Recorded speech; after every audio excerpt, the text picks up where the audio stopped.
Hello, everyone. The Human Performance Association welcomes you to the first of its kind webinar series, Viewpoint 360. Through this series, our goal is to bring the global human performance fraternity together through sharing the latest information, experiences, research, and insights. Viewpoint 360 webinar series is an initiative that provides the latest and greatest content from a wide variety of topics pertaining to human performance. Viewpoint 360 is helping to change the global conversation on human performance.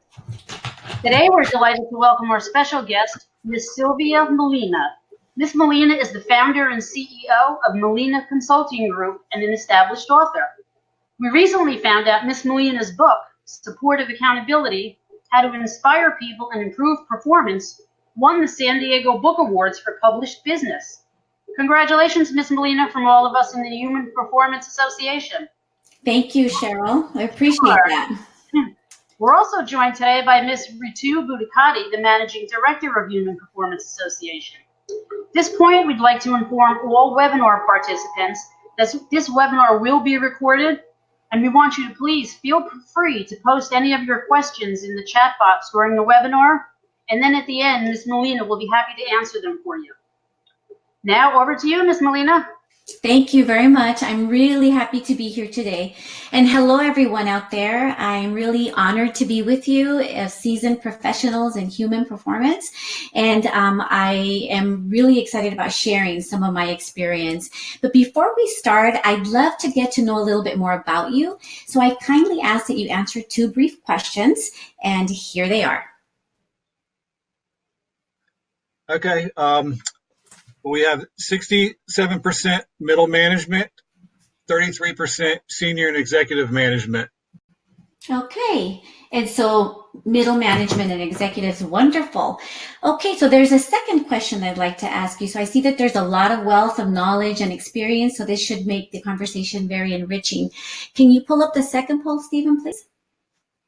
Looks like it is 100% 5 or more years. Okay. Their experience. Oh, there's one more that came in. It's 33%, 1 to 4 years, and 75% 5 or more years. Okay, 5 or more. Okay, so it definitely sounds like we have very seasoned professionals out there. So that helps me frame the way that I'm going to approach the conversation. So perfect. So today I'm going to share about 4 leadership styles that, I'm trying to advance, 4 leadership styles that make or break performance. And as you've already heard, I won't go into too much depth. My name is Sylvia Melena. I am the founder and CEO of Malina Consulting Group. It's a leadership and management consulting and training company out of sunny California. I'm actually based in San Diego. I'm also the author of Supportive Accountability. And what I'm going to share today actually comes forth from that book. It's based on the Supportive Accountability leadership model. If you've already read my book, you already know about the 4 leadership styles of supportive accountability. However, if you hang in there with me today, I'm going to talk a little bit more about how to actually apply some of that in your organization. And if you're in management, then you can apply that to your region, division, or office, or store.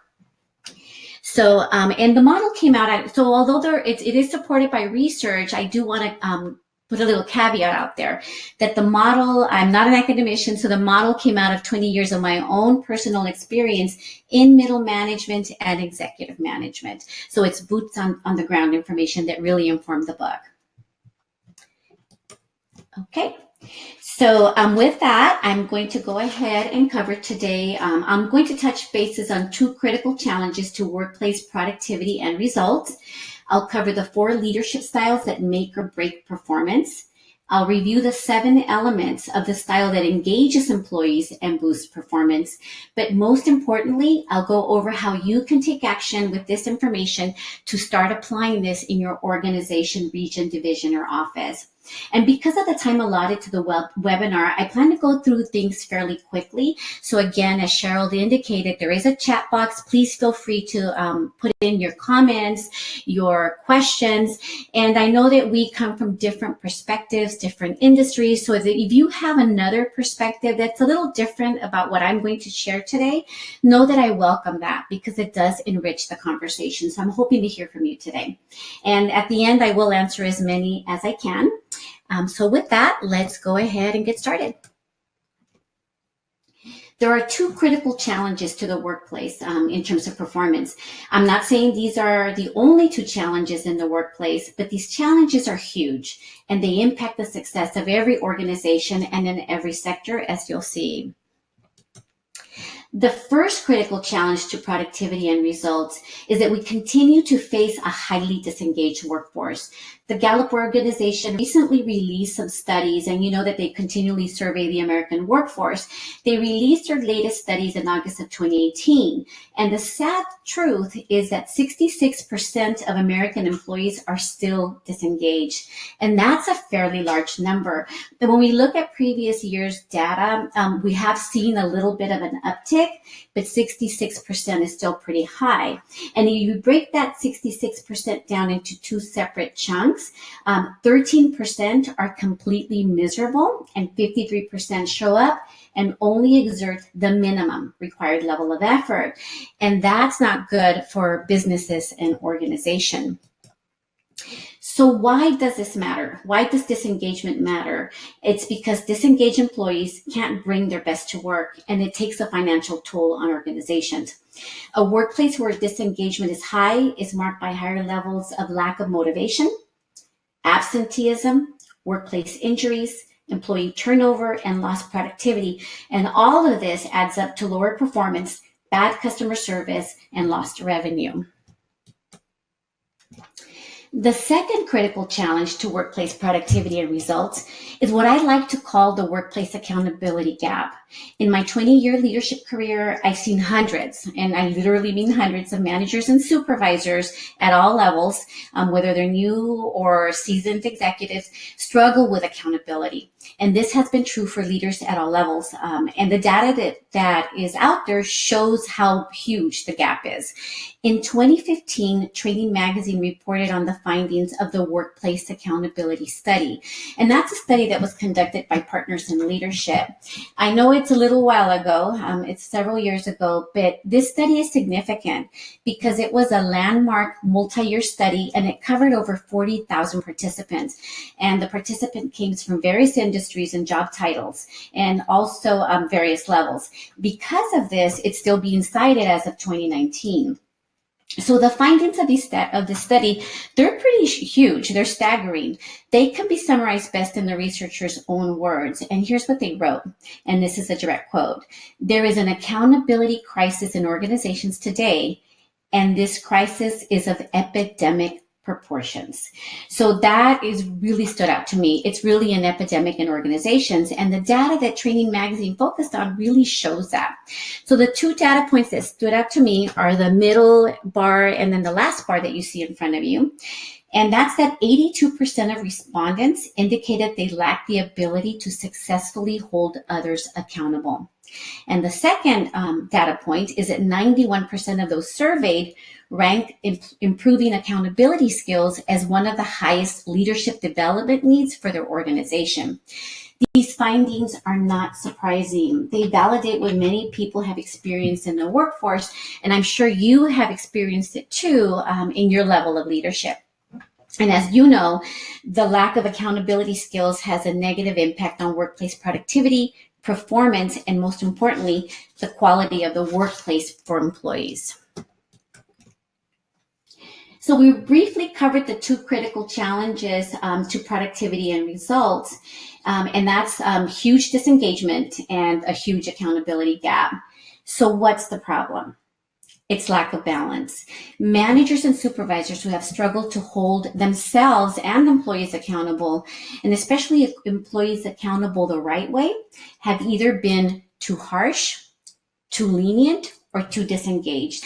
And these three very unbalanced approaches have been detrimental to the organization.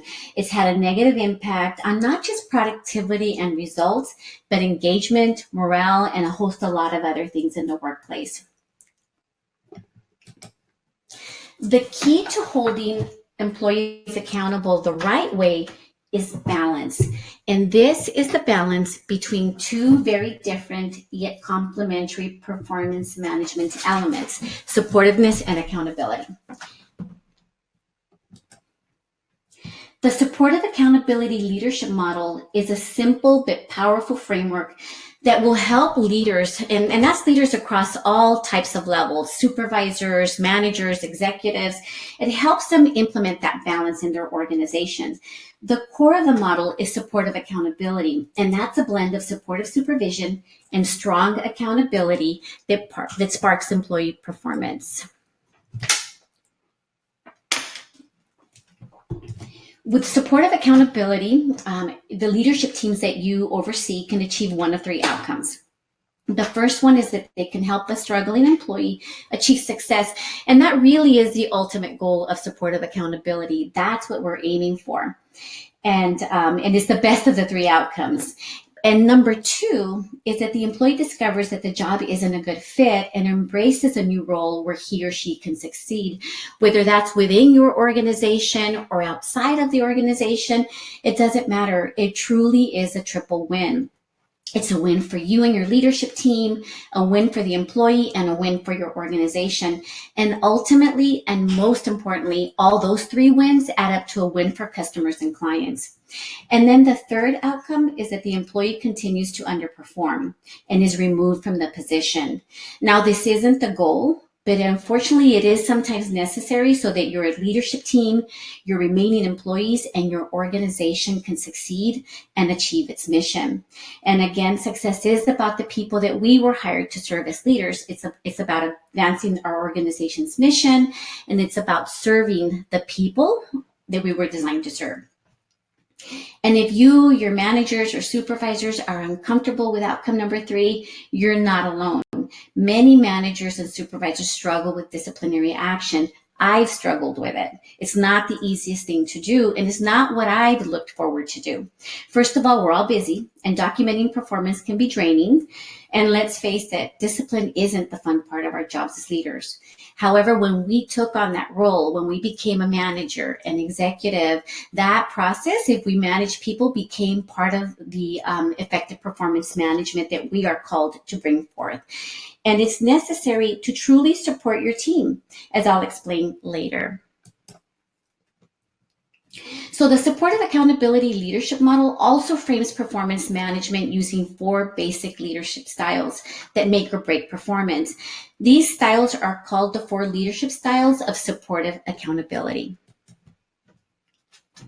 These 4 leadership styles are determined by how much leaders strike that balance that I talked about earlier, that balance between supportiveness and accountability. So each style demonstrates high or low levels of these 2 elements, as you can see here from the 4-quadrant model.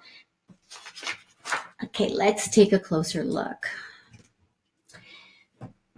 First, we have unsupportive accountability. When leaders demonstrate unsupportive accountability, they operate with high levels of accountability and low levels of supportiveness.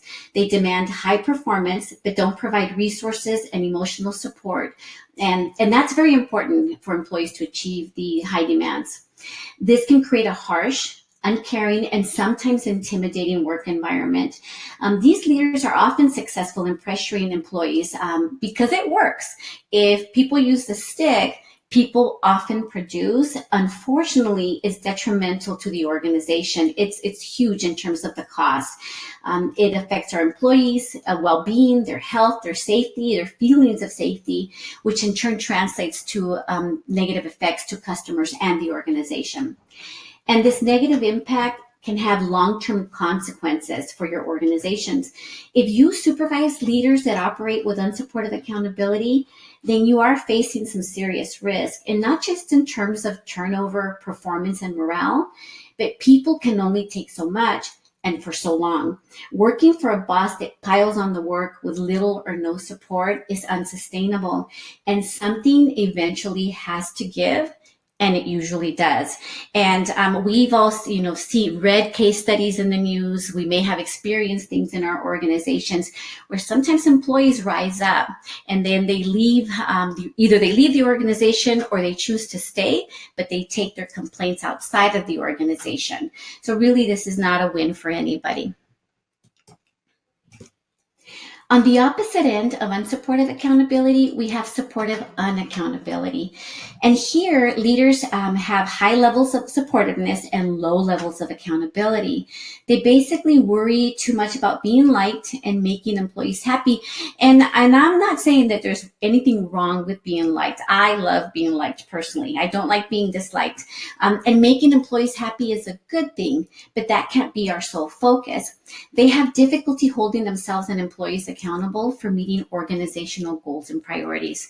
They do create a fun environment, but unfortunately, they also struggle to help employees meet organizational goals, priorities, expectations. And this creates a feel-good environment on the surface, but it doesn't promote employee engagement, and it certainly doesn't promote workplace fairness. While some employees are self-motivated and they will achieve excellence on their own, others need a little bit more oversight. And when the leader doesn't promote accountability, not everyone carries their own weight. So then the morale of those that are performing high and having to pick up some slack, their morale tanks. So if you supervise a leader that manages with this type of style of supportive unaccountability, you probably are having to step in quite a bit to make sure performance goals are achieved. And this takes you away from your important duties. Then we have total avoidance. Total avoidance is the absence of both supportiveness and accountability.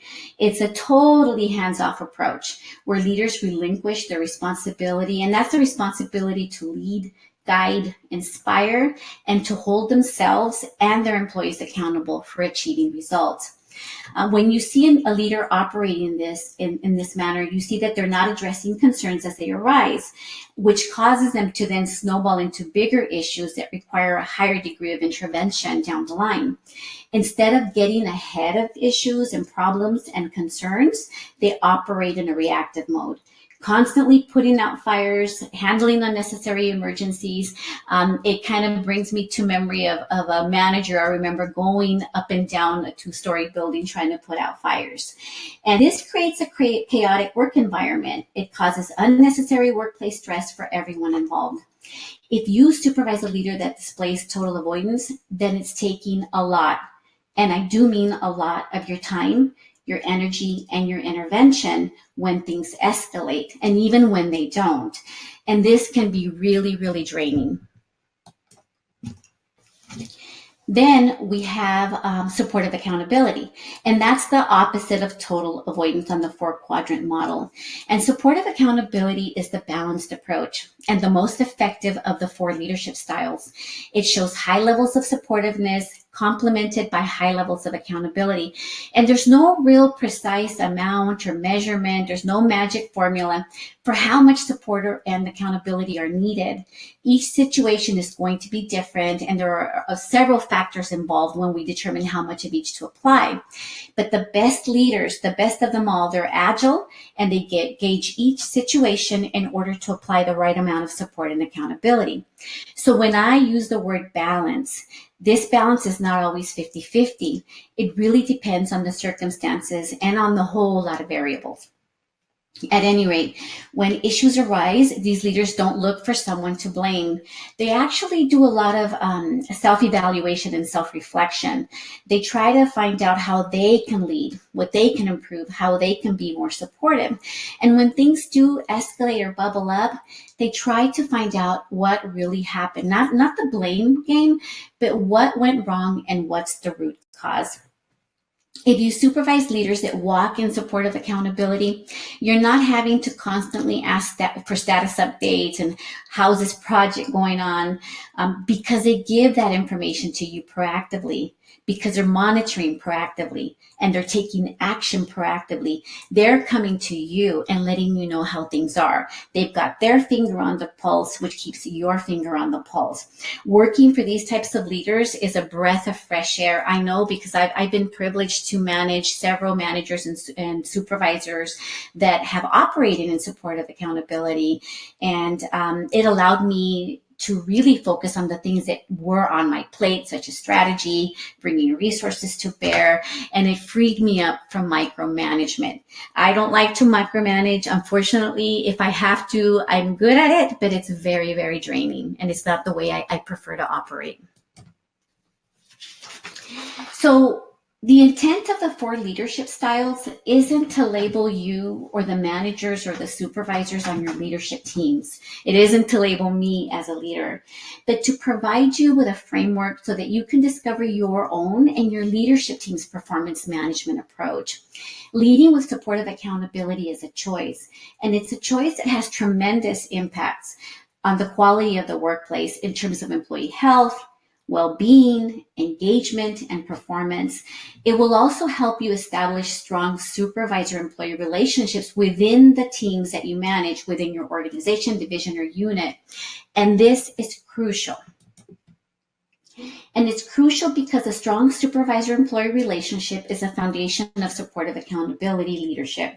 To effectively support employees in achieving success, we must establish strong and healthy relationships with all of them. We must get to know each of them on a personal and professional level. A caveat to this, though, I do want to share is that I'm specifically referring to relationships with our direct reports.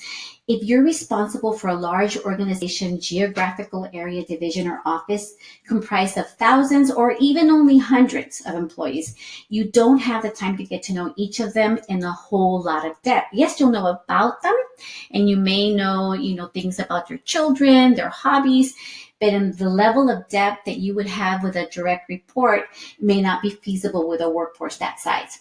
However, you can realistically expect your frontline leaders to build those healthy relationships with their direct reports. And if you want employee engagement, accountability, and productivity, and if you're craving results that come from a great workplace, then this expectation is crucial. This doesn't mean your leaders need to pry into the personal business of employees, but rather that they're going to be there for them when they're needed. And the more your leaders get to know their direct reports and build healthy relationships, the more they can create those great workplaces where people can thrive. And they can build these relationships through the supportive accountability leadership style. So the supportive accountability leadership style uses 7 elements to engage employees and boost performance. Let's take a look at them. These are the 7 elements of the supportive accountability leadership model. They include expectations, monitoring, feedback, support, recognition, accountability, and documentation. And it's precisely these 7 elements that creates that balance that I talked about earlier, that balance between support and accountability. And as leaders leverage the 7 elements, it's also very important that they do so in the spirit of supportive accountability. Now, this short video will provide you a brief overview of the 7 elements and give you the flavor of the spirit of accountability. I can't go into each one of them in a lot of depth, but this will give you an understanding of what those 7 elements are about. So let's take a look at the video. The 7 elements that engage employees and boost performance. When performance drops, many leaders turn to training. This can be a costly mistake. Standalone training is not always the answer. Effective performance management requires a balanced approach of supportiveness and accountability. The supportive accountability leadership model focuses on 7 integrative elements that drive results: expectations, monitoring, feedback, support, recognition, accountability, and documentation. These 7 elements are not necessarily sequential and are all interconnected. Expectations that inspire are more than quantifiable goals. They let employees know their work is part of something greater and makes a difference. They clarify the expected results and how achievement will be measured. Monitoring. Measuring, observing, and reviewing work points people to the work that really matters. With so many competing priorities, it helps employees focus their energy on that which you prioritize through monitoring. Effective feedback is two-way collaborative communication. It lets employees know whether or not they're meeting expectations. It also helps you identify support needs, provide recognition, and promote accountability. Support is anything employees reasonably need to be successful. It can involve tools, equipment, supplies, training, and access to information. Sometimes support means helping people through difficult circumstances, such as addictions, homelessness, mental health, and other concerns. Recognition goes far beyond formalized recognition programs. It creates a culture of gratitude that encourages everyone, regardless of title or role, to appreciate and recognize others. Accountability is the caring thing to do. It helps you reinforce expectations, provide people the resources they need to do their work, and cheer them on when they succeed.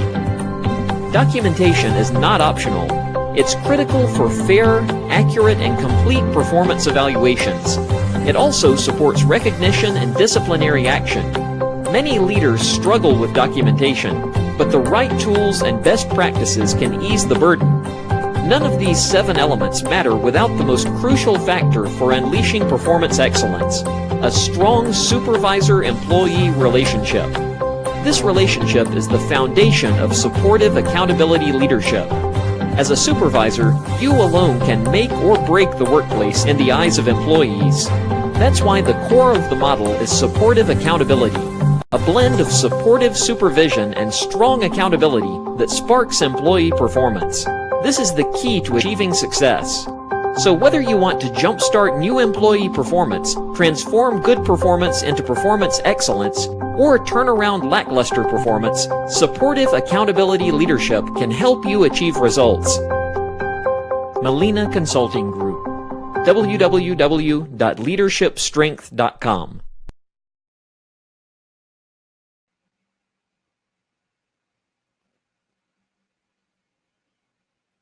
Okay. I'm just waiting for my PowerPoint to come back up. So I'm not sure if you were able to hear the video. I think I had technical difficulties on my end. Hopefully you were able to hear it. But if not, the webinar will be transmitted later so that you can hear the video because the video does wrap up and give you the gist of the 7 elements. So now that you do have that gist, let's talk a little bit more about how to take action to help your leaders move towards supportive accountability. Okay, so in the Supportive Accountability Leadership Training Program that I deliver, I go over how to take action extensively. I provide participants with the tools to evaluate their leadership teams, develop an action plan to achieve supportive accountability, and even to delve into execution. In this webinar, because of time constraints, I won't provide this level of detail. However, I do want to give you some tips on how you can use today's information to conduct your informal evaluation of your leaders or yourself, and to develop a plan to move the dial in the right direction. And I'm sharing this because taking action on today's information is what's going to help the leadership team engage employees, boost performance, and bring up accountability. So to take action, it comes down to basic strategic planning. Now, you're all in middle management and some of you are executives, so this isn't news to you. You already know the basics of strategic planning and there are different models that you can use.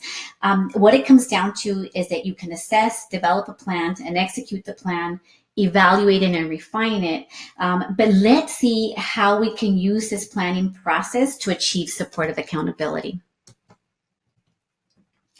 So like always, it starts with an assessment. And what we're going to do is we're going to start with a fictitious managers just to demonstrate how it would pan out.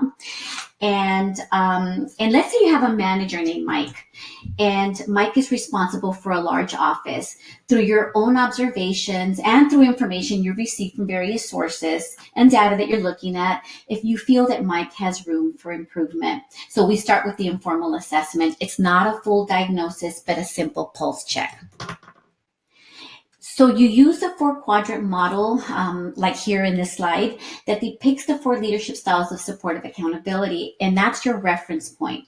You draw a rough sketch of the model. You're going to draw the arrow that goes up and down for supportiveness and accountability, and you're going to then draw the arrow that goes side to side for accountability. So these 2 arrows right here. And when you're done, the sketch should look something like this, because you've added the labels as well. So you have all your 4 labels there. Then you write the names of the 4 leadership styles in the correct quadrant based on the levels of supportiveness and accountability. You don't have to draw the boxes of the model if you don't want to. For this example, we decide not to, but you can if you want to use them. So when we're done with our sketch, it's going to look like this. Once we have our sketch, we reflect on Mike's performance management approach. This is not about Mike's personality, it's about his approach. And this is super important because many of us have different personalities, whether we're high, I want to say high strung because that's how I'm wired. I'm high strung, action oriented. And then we have other people that are more gentle, but that's not what we're talking about. We're talking about approach with how we work with our leadership teams. So your reflection will be based on your personal observations of Mike's approach. And also you'll use input received from Mike's peers, from his colleagues, your boss, clients, his employees, and other people. You're also going to consider conversations you've had with Mike. And then finally, you're using quantitative and qualitative information that you have available to you. Now, it's important that you write down the information when you're doing your sketch, because you'll be using it in other parts of the process. So here is what your observations may look like. Let's take a little bit of a look at Mike. So in your observations of Mike, and conversations with him, you've noticed that he has excellent people skills, that his staff appear to be happy, but you have to micromanage or his office's performance suffers. He usually doesn't know the reason behind performance issues when you're asking him. So then you're having to drill down more, and sometimes you're having to jump in to do it yourself. Then on the right-hand side, we look at information shared by Mike's peers. They're telling you that Mike doesn't follow through on shared commitments, that he doesn't follow through on assignments, but they also share that he's a really nice guy and easy to get along with. So again, 2 sides of Mike. And then finally, you're taking note of the information you received from Mike's employees. And they're saying, some of them are complaining that he lets people get away with everything. Other staff love him and say he cares a lot about them. Now, this is a very simplified version of observations. In real life, there's a whole lot more that comes into play. And later, you'll do a little bit more work to clarify the picture.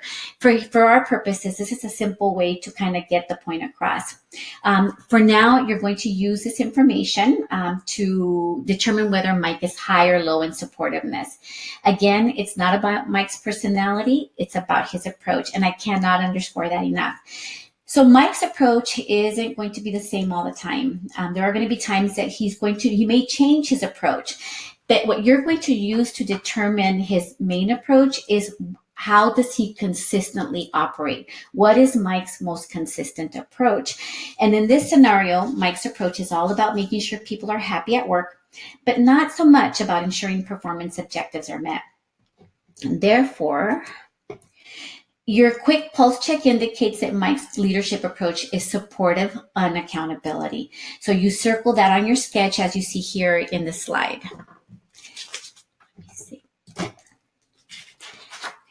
So now that we have the informal assessment, it's time to develop an action plan to help Mike transition his approach from supportive on accountability to supportive accountability. Now, it's important to note that I'm not necessarily talking about a formal performance improvement plan. It can be, but it doesn't necessarily have to be. And that you would work out with your HR folks. For the purposes of our demonstration right now, we'll call this Mike's support plan. So it's a very informal plan that I want to use, that you want to use to help Mike along. So to build that plan, we start by brainstorming. You start thinking about, on your own, start thinking about the solutions and the things you can bring to the table. So please take a few moments, just a brief moment, to think about 1 or 2 things that you might do with Mike. It doesn't have to be extensive, but I want you think about what comes to your head. What resources can you provide? What actions can you take? What can he do? Okay. So, and again, it was just one or two things, and I'm sure they popped into your mind fairly quickly. In real life, you would jot down all the ideas you can think of, not just one or two, and it could possibly look something like here, like this particular slide. And these are just some examples, and let's kind of briefly go over them. You could clarify expectations. You could use assessment instruments, and I'm referring to the ones that are, formal assessment instruments that are research validated, such as the DISC, emotional intelligence, and any others that are out there on the market. You could help them with formal training. You can have coaching done, whether you coach Mike or you can have someone internally coach him, or you reach out, monitor his data, observe him, and then of course the one-on-one conferences. So again, these are just some examples. You don't have to use all of these, and then you may have come up with other examples, but this is just a starting point. This is just to kind of get your thoughts going before you approach Mike. But in reality, you're not going to develop or finalize the plan without first having a conversation with Mike. So it's super important to get Mike's input and to get him involved in the planning process. While you're the one that's going to bring the resources to bear, it's Mike who will need to use the resources. And he's going to be the one implementing them to transition to supportive accountability. And when you do meet with him, I'm sure you'll be candid about the gap you see, and you'll get his perspective as well. What does he think? What are his challenges and his needs? And this type of collaborative two-way communication will engage Mike in the process, and then it also increases his chances for success. And of course, you would get input from other stakeholders as well, depending on your organization's expectations and protocols. And once you've completed the plan, it's time to move to next steps. You and Mike work together to execute the plan. You evaluate it, and that's based on a predetermined schedule of how often and progress indicators that you both agreed on. And you and Mike refine the plan together as necessary based on the findings of your joint evaluation. And recognition and documentation certainly play a part in this. It's part of the process. Unfortunately, so is discipline. If Mike doesn't improve, and performance is still lackluster, you may need to move to discipline. And of course, yes, this does depend on a lot of factors and requires the work and support of HR as well. Okay, so I know I went through this fairly quickly. Again, hopefully you had some opportunities to enter some information in the chat. If you have any questions, any concerns, any differing opinions, know that I welcome these. I know that we come from different industries, different experiences, and you may have something to share that you want to communicate to the rest of the people on the webinar. So please do put those in. At this time, I'll go ahead and start taking questions. Sylvia, the first question in says, you shared data on employee disengagement in the U.S. Is there data on international disengagement also? As a matter of fact, Cheryl, yes, there is. Recently in May, Harvard Business Review put out a tweet and reported in their website that there is a new study that came out, and that's a global study by Marcus Buckingham.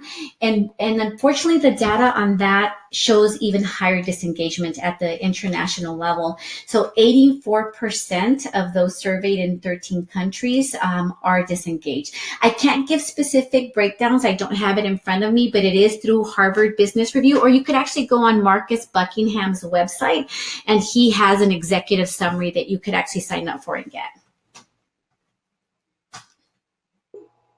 Great, thank you. Any other questions, anybody?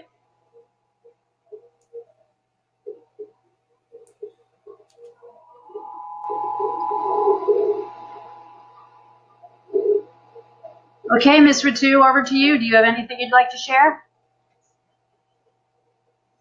Well, I think that was a fantastic information on supportive accountability. So thank you so much, Ms. Melena, for insightful webinar and some of the key points that you shared. I really loved your model of supportive accountability and also the process that you have that you walked us through. So that's really helpful to see how we can actually take this in our in the most pragmatic way and apply this knowledge in our workplace. I'm sure many other listeners and attendees of this webinar enjoyed this as well as we all did. So I don't have any questions, but I'm sure people do think of some questions afterwards if you are listening.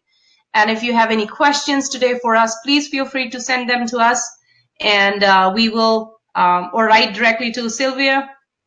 I'm sure you will be very happy to connect as well. Well, thank you so much today for your insightful knowledge and sharing the insights of supportive accountability with us, Ms. Melena. Well, you're welcome. It was a pleasure being here. And I'm really excited about the work that you do in human performance. It's making a difference in workplaces. Thank you for having me.